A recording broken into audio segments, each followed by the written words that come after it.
Welcome to MR భక్తి TV. నేను మీ నవీన్. ఈరోజు సోమవారం ఆరుద్ర నక్షత్రం అయితే వచ్చింది. సో ఈ రోజుకున్న విశిష్టత ఏంటి, అదేవిధంగా ఇక్కడ టెంపుల్స్లో చాలా వరకు కూడా భక్తుల సందడి అయితే కనపడతా ఉంది. ఇక్కడ ఎలాంటి హోమాది కార్యక్రమాలు జరిగాయి గురుగారిని అడిగి తెలుసుకుందాం. గురుగారు నమస్కారం. నమస్కారం. జై శ్రీరామ్. హర హర మహాదేవ. గురుగారు, ఈ రోజు ఆరుద్ర నక్షత్రం సోమవారం వచ్చింది. సో చాలా విశిష్టమైన రోజు అంటున్నారు. సో ఈ రోజుకున్న విశిష్టత ఏంటి గురుజీ? ఈరోజు చాలా విశేషమైన రోజు. ఈరోజు సోమవారము ఆరుద్ర నక్షత్రమే కాకుండా ముఖ్యమైన మాస శివరాత్రి. ఈ రకంగా చాలా విశేషమైన రోజు ఇది. ఎన్నో సంవత్సరాల తర్వాత ఇలాంటి పర్వదినం అనేది వస్తుంది. ఈరోజు శివునికి శివాలయంలో ముఖ్యంగా అభిషేకాలు చాలా విశేషము. ఉదయం 6 గంటలకి మృత్యుంజయ హోమం కూడా జరిపించాము. తదనంతరం రుద్రాభిషేకం జరిపించాము. భక్తులు ఎప్పుడు కూడా మన ఈ గుడి అభిషేకానికి మన ఈ మోతీ నగర్ శివాలయము చాలా విశిష్టత. అభిషేకాలకి ఎక్కడి నుంచో మన భక్తులు వచ్చి ఇక్కడ అభిషేకాలు అర్చనలు చేయించుకుంటారు. ఆ రకంగా చాలా విశేషమైన రోజు అండి ఈరోజు. గురుగారు, ఈ రోజు జరిగిన హోమాది కార్యక్రమాలు ఏమేమి జరిగాయి, దాని విశిష్టత? ఈరోజు నవగ్రహ సహిత మృత్యుంజయ హోమం జరిగింది. తదనంతరము స్వామివారి రుద్రాభిషేకం జరుగుతూ ఉంది. అభిషేకాలు జరుగుతూ ఉన్నాయి. ఈ అభిషేకాలు కనీసం 12 వరకు కూడా జరుగుతూ ఉంటాయి. జనాలు ఈరోజు చాలా విశేషంగా వస్తున్నారు. చాలా పెద్దలు చెప్పారు ఏమిటంటే ఆరుద్ర నక్షత్రము, మాస శివరాత్రి, సోమవారం, ఈ 3 కలయిక అన్నమాట. చాలా విశేషమైన కలయిక. పెద్దలు చెప్పారు ఏమిటంటే ఈ రోజున అభిషేకం కనీసం శివుడికి కొంచెం పాలు కానీ, నీళ్లు కానీ, జలం కానీ సమర్పించిన చాలా ప్రతిఫలం లభిస్తుంది. ఈరోజు శివాలయంలో మన దగ్గర ఉదయము హోమం జరిగింది. నవగ్రహ సహిత మృత్యుంజయ హోమం జరిగింది.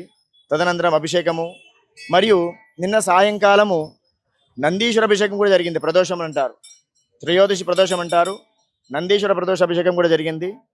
ప్రతి మాసము ప్రతి నెల ఈ అభిషేకాలు జరుగుతూ ఉంటాయి. మీరు కూడాను, చూసిన వాళ్ళు కూడా, ప్రేక్షకులందరూ కూడాను ఈ ఆలయానికి విచ్చేసి అభిషేక పూజలో పాల్గొని స్వామివారి కృపకు పాత్రలు కావాల్సిందిగా కోరుతున్నాం. నవగ్రహ హోమానికి సంబంధించి విశిష్టత ఏంటి, అది ఆ హోమం చేయించుకుంటే కలిగే లాభం ఏంటి? నవగ్రహాలంటే మనల్ని పాలించే వాళ్ళు. కొంతగా ఆదిత్యాయ సోమాయ మంగళాయ బుధాయ చ గురు శుక్ర శనిభ్యశ్చ రాహవే కేతవే నమః. సూర్యుడు ఆరోగ్యాన్ని ఇస్తాడు, చంద్రుడు మనశ్శాంతి ప్రసాదిస్తాడు, బుధగ్రహము బుద్ధిని ప్రసాదిస్తుంది, బృహస్పతి గ్రహము సకల ఐశ్వర్యాన్ని ఇస్తుంది, శుక్రగ్రహం వచ్చేసి సంసార సుఖాలను ఇస్తుంది, శనిగ్రహము ఐశ్వర్యాన్ని, ఆనందాన్ని ఇస్తూ ఉంటుంది. రాహుకేతు గ్రహాలు పితృదోష కారకాలు నివారణ చేస్తుంది, కేతుగ్రహము జ్ఞానాన్ని ప్రసాదిస్తుంది. ఇలా నవగ్రహాలు వారి వారి యొక్క సమతుల్యాన్ని బట్టి, వారి యొక్క కాలానుసరించి మనపై వారి అనుగ్రహాన్ని ప్రసాదిస్తుంటుంది. మన యొక్క చేసే పాపపుణ్య కర్మాల వల్ల మనము ఆ గ్రహాల యొక్క ప్రసాదాన్ని మనం స్వీకరిస్తుంటాము. సుఖం కానివ్వండి, కష్టం కానివ్వండి, ఏదైనా అది ప్రసాదంగానే భావన చేయాలి. సుఖం వచ్చినా ఆనందపడకూడదు, కష్టం వచ్చినా బాధపడకూడదు. మనము చేసే పనిలో న్యాయం ఉందా, ధర్మం ఉందా, దాన్ని బట్టి ఆ గ్రహాల యొక్క ప్రసాదం లభిస్తుంటుంది అన్నమాట. ఈ నవగ్రహ అభిషేకము, హోమము చేయడం వల్ల చాలా విశేష ఫలితాలు లభిస్తాయి. మన యొక్క పాపకర్మాలు తొలగిపోతాయి. ఈ నవగ్రహాల యొక్క అనుగ్రహం వల్ల చాలా విశేష ఫలితం లభిస్తుంటుంది. టెంపుల్ చైర్మన్ సురేష్ గౌడ్ గారు ఉన్నారు, సార్ తోటి మాట్లాడాం. సార్ నమస్తే అండి. నమస్తే అండి. ఈ ఏరియాలో నేను చూస్తా ఉన్నాను చాలా ఏళ్ళ నుంచి కూడా.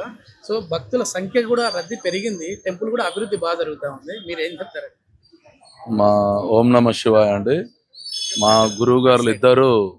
ఇద్దరు గురువు గారు ఇందులో ఉండే ప్రతి ఆలయ అర్చకులు బాగా విశేషమైన పూజలు చేస్తారు. అందులో శివాలయం పంతులు గారు, మా భీమేశ్వర్ శర్మ గారు, మా నితిన్ గారు, వాళ్ళ తమ్ముడు గారు బాగా శివాలయంకి వచ్చేసరికి అభిషేకాలు అవి బాగా విశేషంగా చేస్తారు, హోమాలు చేస్తారు. మేము ప్రతి హోమంలో, ప్రతి అభిషేకంలో పాల్గొంటాము. మేము చెప్పొద్దు కానీ వాళ్ళు చేసే పూజలు మాకు ఫలితాన్ని కూడా ఇస్తున్నాయి. మన ఈ గుడి విశేషం చాలా మందికి తెలియదు. చాలా విశిష్టత ఉంది ఇక్కడ. ఎంత పూజలు చేస్తే అంత ఫలితం దక్కుతుంది. అది ఇక్కడ వచ్చే పబ్లిక్ కూడా చాలా మందికి తెలుసు. కోరిన కోరికలు 100% నెరవేరుస్తారు స్వామివారు. మా స్వామిని నేను ప్రత్యక్షంగా నాకెన్నో జరిగినాయి, ఆ అనుభవం నాకుంది. నేను చిన్ననాటి నుండి అంటే నాకు జరిగిందంటే మొన్న నాకు ఎలక్షనే జరిగింది. ఆ ఎలక్షన్లో కూడా నాకు స్వామివారి అనుగ్రహము చాలా ఉంది. నా పిల్లల పైన, నా పైన, నా భార్య పైన, మా అందరి పైన స్వామివారి అనుగ్రహం ఉంది. మాకెంతో మేలు జరిగింది. మేము అందు గురించి మేము అసలు స్వామిని మర్చిపోవడం జరగదు. ఇక్కడ వచ్చే భక్తులు కూడా చాలా మంది నాకు చెప్తుంటారు, మన ఆలయం మొత్తంలో శివాలయం కానీ, హనుమాన్ టెంపుల్, సాయిబాబా, దత్తాత్రేయ స్వామి టెంపుల్ ఇక్కడ చాలా విశేషం ఉంటుందండి అని నాకు చాలా మంది భక్తులు చెప్తుంటారు. మీరు కూడా వచ్చారు ఈరోజు ఇంటర్వ్యూకి, మీరు కూడా విశేషం ఉంటేనే వస్తారు కాబట్టి మాకు కూడా ఖచ్చితంగా నమ్మకం ఉంది. ఇంకా ఇంకా భక్తులు పెరిగి ఈ యొక్క స్వామివారి అనుగ్రహాన్ని పొందాలని మనస్ఫూర్తిగా కోరుకుంటున్నాం. ఓం నమః. గురుగారు ఇక్కడ వారాహి నవరాత్రులు కూడా, ఎందుకంటే దుర్గా అమ్మవారు కూడా ఇక్కడ ఉన్నారు, వారాహి నవరాత్రులకు సంబంధించి ఎట్లాంటి పూజా కార్యక్రమాలు జరుగుతాయి? ఇక్కడ రేపు ఆషాఢ శుద్ధ ప్రతిపద నుండి ఆషాఢ శుద్ధ నవమి వరకు వారాహి నవరాత్రి నిర్వహించడం జరుగుతుంది ప్రతి సంవత్సరము. ఈ ప్రతిరోజు అమ్మవారికి ఉదయము మూలవరటి అభిషేకం ఉంటుంది. సాయంకాలం ప్రదోషంలో 7 గంటలకు వారాహిమాత అమ్మవారికి అభిషేకము, సహస్రనామార్చన, అర్చన, కుంకుమార్చన జరుగుతుంది. మీరు కూడా పాల్గొనవచ్చు.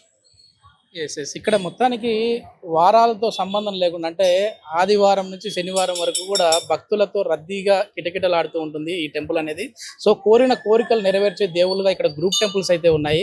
సో మోతీనగర్ పరిసర ప్రాంతాల ప్రజలైతే చాలా వరకు ఇక్కడికి వస్తూ ఉంటారు. సో ఇట్లాంటి విశిష్టమైన రోజుని మీరందరూ కూడా ఆ శివాలయానికి వెళ్ళి శివుని దర్శించుకోవాలని చెప్పి కోరుకుంటా ఉన్నాం. ధన్యవాదాలు గురూజీ. జై శ్రీరామ్. ఓం నమః శివాయ.